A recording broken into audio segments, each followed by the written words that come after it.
there's a whole fleet of them. Look on the ASA. That is on us, dude. Well, if there's like... Look at that thing! It's rotating. For years, UFOs, unidentified flying objects, the term coined in the late 1940s, has been a topic of curiosity ever since I can remember.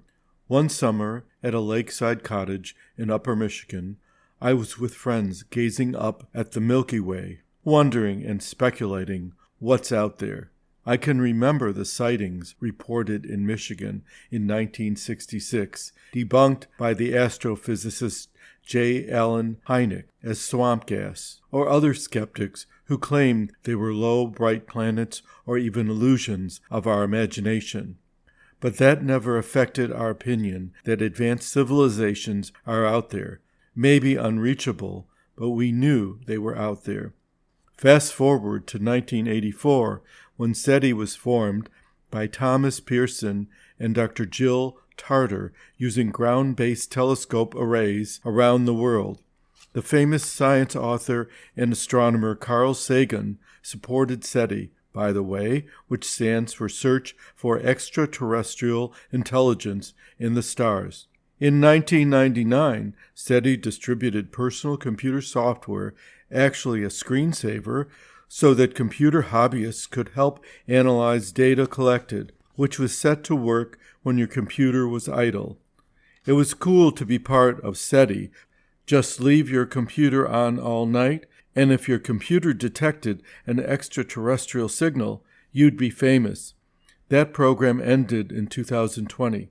However, some feel that Seti was a disappointment because to date, they have never detected a viable signal from extraterrestrials. They have detected a few signals from deep space thought to have the characteristic of an extraterrestrial contact. However, after some evaluation, they found the signals were Earth-based interference. A method used to identify planets orbiting stars that may have been ingredients to sustain our form of carbon life started with the launch of the Kepler telescope in 2009, and to date, 6 other telescopes are now surveying stars of various types. They include the James Webb Telescope and the transiting Exoplanet survey satellite. As of June 2021, they found 4,758 exoplanets in 3,517 planetary systems. As these planets pass their sun, they generate changes in light intensity that reveal a planet. Once detected, we can analyze the light for elements that could support life, and distances are measured to see if they are in the Goldilocks zone, the right distance from their sun that could support life as we know it. This depends on the size and intensity of the star under observation.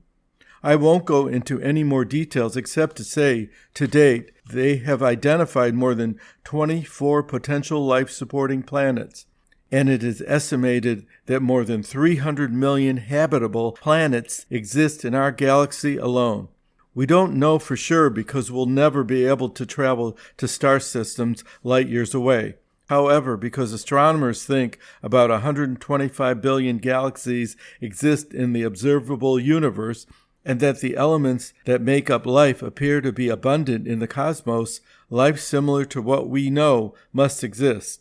Now back to reality and the current affairs of the unidentified aerial phenomena. It's June 14, 2021, and soon Congress will get the classified report from the Pentagon of UAP sightings encountered by the Army and Navy.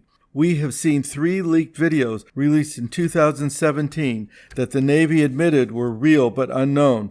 These include Tic Tac-like objects the size of a passenger airliner and some the size of military jets and tracked at incredible speeds with no wings, no markings, and no exhaust, maneuvering in a way that no known earthbound craft could perform. On May 16, 2021, CBS 60 Minutes reported on the current UFO phenomena. They interviewed the USS Nimitz FA-18F Squadron Commander Dave Fravor and Lieutenant Alex Dietrich, who flew at Commander Fravor's wing when in 2004 they were sent to intercept the Tic Tac-like object that appeared above the USS Nimitz. It so happens that Dave Fravor is a graduate of the Top Gun Naval Flight School and is quite credible. As they approached the object, it shot skyward, tracked at an incredible speed. Then seconds later, the target was acquired by the Navy ship USS Princeton, 60 miles away. Also, they had actual visual contact, not just radar, as it reported in other sightings. Some of these UAP objects have been tracked entering the ocean and traveling at unheard of speeds through the water, and when the Navy sent submarines to investigate and look for any debris, nothing was found. By the end of June, we should see the reports that will reveal more than 120 of these similar sightings, most of them captured around U.S. military bases and Navy ships on both the Atlantic and Pacific coasts. They are now saying that these UAPs are real, with radar evidence of solid objects spotted around military bases and following U.S. Navy ships. Since the beginning of June, some leaks have been reported, verifying that they are real objects and not U.S. technology, not bright planets, not swamp gas or optical illusions. They also say they are not extraterrestrial, but they can't rule that out. That's like talking out of both sides of your mouth. What I think they're saying, and I hope we will find out by the end of June, that they may be from out of this world. They did say they can't know if they are from the Russians or the Chinese.